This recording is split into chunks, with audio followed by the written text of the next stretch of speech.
اللہ مردوں کو زندہ کرتا ہے۔ اللہ تعالیٰ نے فرمایا، کیا تم نے ان لوگوں کے بارے میں نہیں سوچا جو موت کے ڈر سے ہزاروں کی تعداد میں اپنے گھروں سے نکلے؟ اللہ نے ان سے فرمایا کہ مر جاؤ، اور پھر اس نے انہیں دوبارہ زندہ کیا۔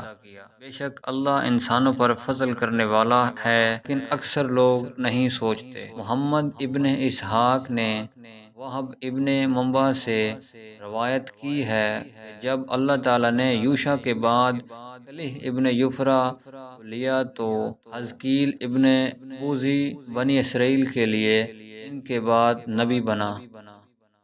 لوگ طاعون کے خوف سے فلسطین سے بھاگ کر ایک سطح مرتفع پر آباد ہو گئے تھے۔ اللہ نے ان سے فرمایا، تم سب مر جاؤ، اور وہ سب ہلاک ہو گئے۔ چند صدیاں گزر گئیں، پھر حزقیل وہاں سے گزرتے ہوئے حیران ہوتے ہوئے ان کے پاس رک گیا۔ آواز آئی، کیا تم چاہتے ہو کہ اللہ ان کو زندہ کرے جب تم دیکھتے رہو؟ اس نے کہا، ہاں۔ پھر اسے حکم دیا گیا کہ ان ہڈیوں کو ایک دوسرے سے جوڑنے اور گوشت سے ڈھانپنے کو کہا جائے۔ چنانچہ اس نے اللہ کی قدرت سے انہیں بلایا، اور لوگ اٹھے اور ایک آدمی کی آواز میں اللہ کی تسبیح کی۔ اللہ مردوں کو حزقیل کے ذریعے زندہ کرتا ہے۔ ابن عباس کے مطابق اس جگہ کو دمردان کہا جاتا ہے۔ اس کے لوگ طاعون میں مبتلا ہو گئے تھے، اس لیے وہ بھاگ گئے، جبکہ ان میں سے ایک گروہ جو گاؤں میں رہ گیا ہلاک ہو گیا۔ موت کے فرشتے نے زندہ بچ جانے والوں کو پکارا، تم سب مرو، اور وہ ہلاک ہو گئے۔ کافی دیر کے بعد حزقیل نامی ایک نبی ان کے پاس سے گزرا، اور اپنے جبڑوں اور انگلیوں مروڑتے ہوئے ان پر حیران کھڑا رہا۔ اللہ تعالیٰ نے اس پر وحی کی، کیا تم چاہتے ہو کہ میں تمہیں دکھاؤں کہ میں انہیں کیسے زندہ کرتا ہوں؟ اس نے کہا، ہاں۔ خیال ان پر اللہ کی قدرت پر تعجب کرنا تھا۔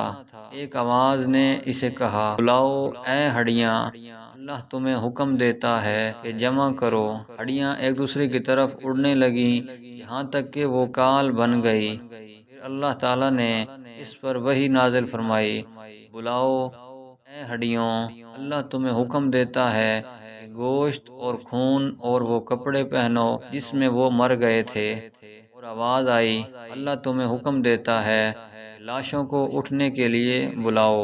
وہ اٹھ گئے۔ جب وہ زندہ ہو گئے، انہوں نے کہا، اے رب، تو مبارک ہے، اور تمام تعریفیں تیرے لیے ہیں۔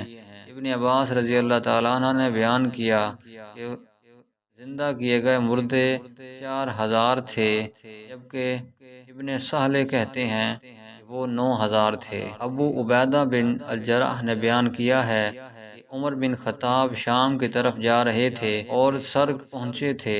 مسلمانوں کے لشکر کے سردار ابو عبیدہ بن جرح اور ان کے ساتھیوں نے ان سے ملاقات کی اور کہا، شام میں پھیلنے والی وبا کا عمر رضی اللہ تعالیٰ عنہ کو رسول اللہ صلی اللہ علیہ وآلہ وسلم کا یہ فرمان یاد ہے، اگر یہ طاعون کسی ایسے ملک میں ہو جہاں تم ٹھہرے ہوں، اس سے بھاگ کر نہ نکلو، اور اگر تم سنو یہ کسی ملک میں ہے، وہاں مت جاؤ۔ عمر رضی اللہ تعالیٰ عنہ نے اللہ کی حمد و ثنا بیان کی، پھر چلا گیا۔ محمد ابن اسحاق نے بیان کیا کہ ہم نہیں جانتے حزقیل علیہ السلام کتنی دیر تک بنی اسرائیل کے درمیان رہے، اس سے پہلے کہ اللہ تعالیٰ ان کو لے جائے۔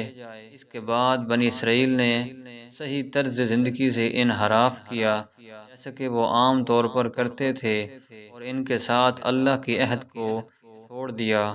وہ بہت سے بتوں کی پوجا کرتے تھے، ان میں سے بعد میں اللہ تعالیٰ نے ان کے پاس حضرت الیاس علیہ السلام کو بھیجا۔